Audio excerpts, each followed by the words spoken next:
Black in blue. The Royal Air Force Museum in Cosford is marking Black History Month with a new exhibition telling the story of the thousands of black people who have served in the RAF.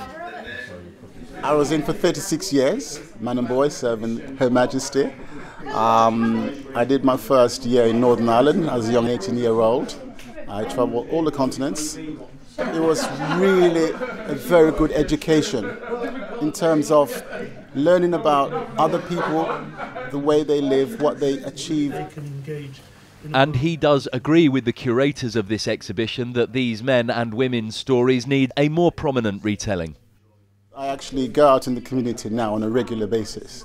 And even my own black people are saying, one said to me last week, I didn't know black people had medals like you've got on your chest. How did you get those? Yeah. Somebody else said to me, I thought the poppy was just for the white man. I didn't know it was for the black man. So education is needed. It's a surprise that there were so many, it's a surprise that they did so much, it's a surprise we didn't know it. And we, this time last year, didn't know this story either. We have learned.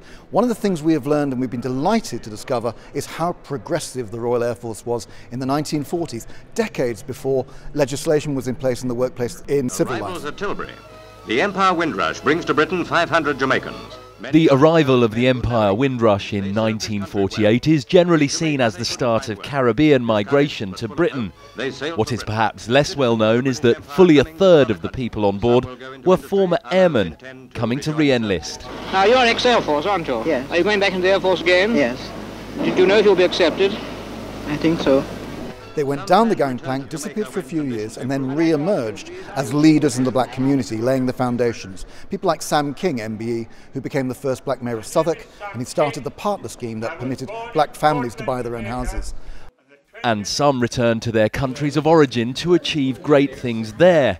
The mutual respect between them and the Air Force neatly summarised on Errol Barrow's gravestone. In memory of Flying Officer Errol Walton Barrow, it reads, Navigator, Royal Air Force, World War II, and Prime Minister of Barbados. The exhibition at Cosford will run for a year. Callum, Watkinson, ITV News.